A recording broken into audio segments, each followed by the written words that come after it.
Ini tantangan-tantangan apa sih yang dihadapi Kak Siti dan juga Kak Kiki itu dari S1 atau S2 Kak Kiki yang udah Kak Kiki alami? Silahkan Kak. Siapa Oke, duluan mungkin nih? dari Kak Kiki dulu. Kalau tantangannya pas S1 itu apa ya?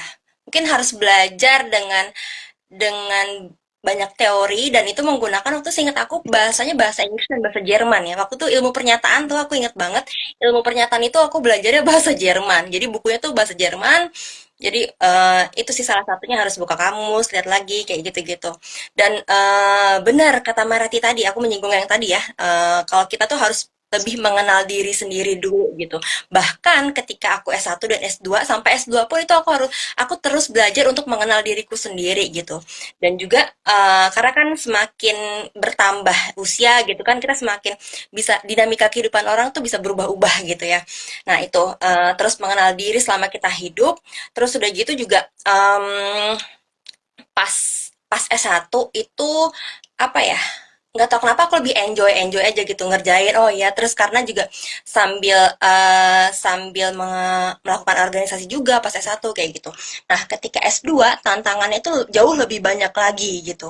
Jadi ketika S1 itu kita harus menguasai teori-teori psikologi. Nah, ketika S2 teori tersebut digunakan lagi. Jadi kalau misalnya kita lupa gitu, oke harus belajar double lagi dari dulu gitu kan. Dari S1-nya tuh harus belajar dulu. Kayak misalnya statistik 1, 2, terus ada statistik lanjutan. Nah, itu semakin sulit tuh. Kalau misalnya nggak menguasai yang awal, itu akan kesulitan untuk pelajaran lanjutannya seperti itu. Itu tantangannya. Terus udah gitu, selain secara teori harus terus udah gitu juga kita harus mengerjakan tugas-tugas yang banyak banget gitu tantangannya. Jadi kayak misalnya baru masuk kelas jam 8, terus udah gitu jam 9 atau jam 10-nya itu kita harus presentasi gitu.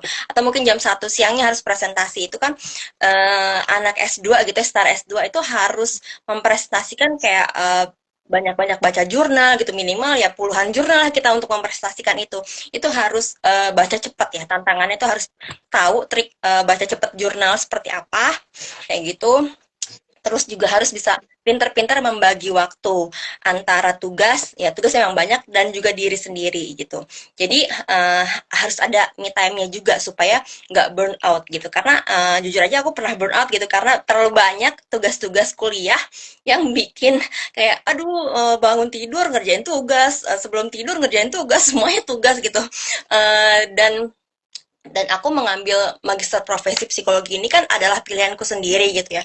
Jadi aku harus memulai dan menjalani proses yang panjang. Setelah itu harus menyelesaikannya sendiri gitu karena ibaratnya S2 itu sudah dianggap dewasa ya, sudah bisa menentukan pilihan sendiri, sudah bisa menjalani proses dengan tanggung jawab personal maupun kelompok ya, dan juga menjalani hal tersebut sehingga sampai selesai.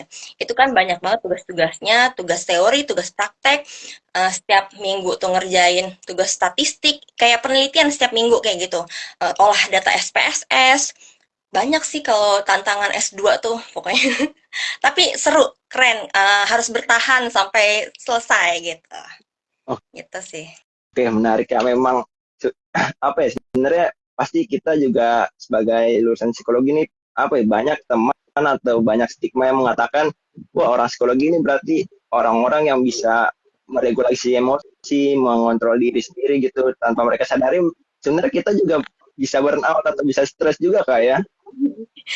Iya bener, karena kan kita manusia biasa kan gitu. Jadi ada lah masa-masa tersebut gitu, dimana kita tahu sih, iya tahu harus bisa mengontrol emosi gitu. Cuma kadang-kadang kita juga perlu juga untuk meluapkan emosi. Nah, waktu aku S1 itu meluapkannya mungkin dengan cara aku ikut organisasi salah satunya seni ya.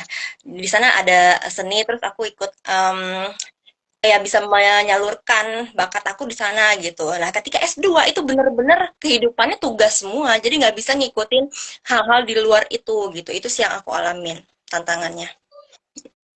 Oke, emang sebenarnya aku dari diriku sendiri juga tertarik sih kak untuk apa ya mencoba masuk S2 gitu atau Nah, inginlah ada keinginan besar masuk S2 gitu tapi ya memang mungkin belum ada belum waktunya gitu Kak.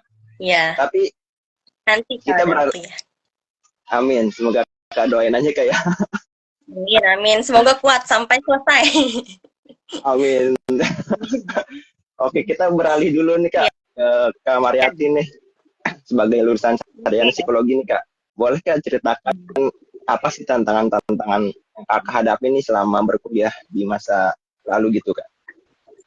Oke, mengutip dari Kak Kiki tadi tentang statistik, mungkin tentang utama para anak psikologi adalah statistik sebenarnya. Iya, Bagaimana kita benar harus, banget.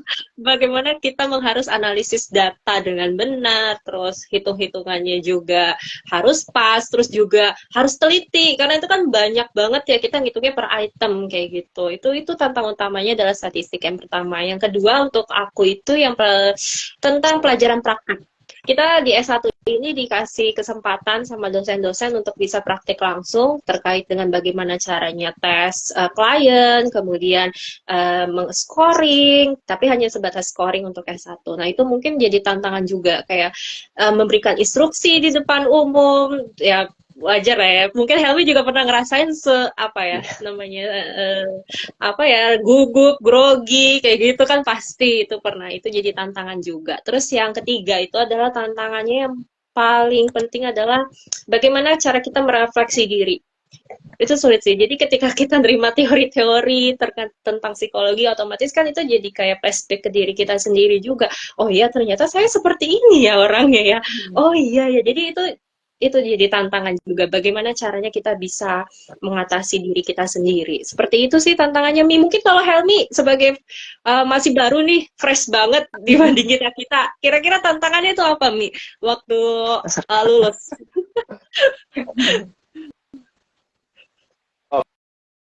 Mungkin karena aku yang paling kecil di sini kayak di antara kakak-kakak Paling semua ya. paling fresh. Iya benar-benar fresh banget dari dalam kulkas nih Kak. Masih beku. Iya, gitu. Apa ya, tantangan yang aku alami di dalam perkuliahan sebenarnya memang masa-masa penyesuaian sih Kak di semester 1 sampai semester 2 khususnya kan aku angkatan Covid nih Kak. Dimana kan di Hmm. saat semester 2 baru masuk seminggu itu wah benar-benar langsung WFA gitu, benar-benar online semua dan selama 3 tahun online. Sebenarnya penyesuaian yang terjadi itu yang apa ya yang aku harus kuasai gitu di antara awalnya offline nih udah nyaman satu semester pertama offline tiba-tiba online dan ada semester berapa ya semester 6 atau 7 offline lagi nih bahkan offline itu mendekati skripsi Kak kalau di aku nih Hmm. nah kan yang mana kakak Jadi ketahui ketemu juga kan yang sama pernah dosen pembimbing merasakan kan? apa Kak. Jadi pertama kalinya ketemu sama dosen pembimbing dan itu bimbingan skripsi ya, Mi? Iya betul Kak, makanya kan yang kakak ketahui juga kan momok paling menakutkan adalah apa ya yang sarjana alami skripsi itu. Nah, aku mengalami ya di saat enak-enak online tiba-tiba skripsi jedar aja. Udah aku kayak gimana nih mau ngambil metodologi apa ya kan, mau ngambil judul apa dan bisa dikatakan juga kan apa ya, itu merupakan bimbingan atau intens bertemu dosen tuh di saat itu tuh. Nah itu sih penyelesaian dari diri aku sendiri yang aku harus lakukan ke saat itu. Iya. Nah, itu menanggapi Helmi ya, aku juga sama, Mi. Jadi selama 2 tahun itu aku online, Zoom, aku hanya melihat layar, ketika ketemu dosen ya udah di layar. Tapi ketika bimbingan tesis, langsung ketemu hadap-hadapan kayak apa momen gitu kan kayak aneh bingung aduh harus gimana nih kan mana bimbingan atau kan tegangnya kayak apa gitu kan terus sudah gitu tadi menanggapi Mariati ya yang statistik itu ada terus gitu kenapa ya karena kalau kita mau menghitung pola perilaku kayak gitu secara kuanti ya perlu menggunakan statistik gitu. Nah mau nggak mau mahasiswa psikologi tuh harus belajar itu gitu kan. Mau nggak mau ya udah lihat YouTube lah gimana tutorial menggunakan statistik apa SPSS gitu kan. Itu benar-benar kayak harus dipaksa belajar banget sih. Tapi ya mau nggak mau selesai tapi kan Mi. Alhamdulillah Lulus, Mi. selesai Kak. Satu ya, Mi. Alhamdulillah. Dengan segala problem yang ada akhirnya selesai. Alhamdulillah Kak. Alhamdulillah akhirnya selesai sama kita. emang menariknya apa ya, stigma orang yang masuk psikologi itu kok dengan alibi nggak ada matematika atau nggak ada statistik itu sebenarnya harus mulai dirubah Kak ya untuk masyarakat Indonesia sekarang nih Kak. Yang mana Iya. juga jadi psikologi juga ya ada untuk melakukan penelitian untuk melakukan tes tersendiri itu menggunakan statistik Kak ya. Satu hal yang pasti sih, Mi, kita nggak akan bisa ngindari matematika selama kita masih ada di kehidupan ini. Karena matematika itu akan terbawa kemana-mana gitu. Mau kita ngindarin dimanapun, matematika itu akan tetap mengikuti kita. Iya. Aku dulu salah satu orang yang mau menghindari matematika itu gitu. Nggak mau masuk psikologi untuk menghindari matematika, ternyata malah ketemu statistika. Itu lebih menantang, lebih menarik lagi. Dan mau nggak mau kan kita harus mencintai si statistika tersebut kan, seperti itu. Iya. Nah, sebenarnya sih aku nggak cinta-cinta banget sama statistik, cuma aku harus Suka melewati. dulu lah. Suka dulu lah. Kita suka dulu lah. Tapi harus apa ya, harus menjalani itu gitu, harus melalui proses itu gitu. Ya.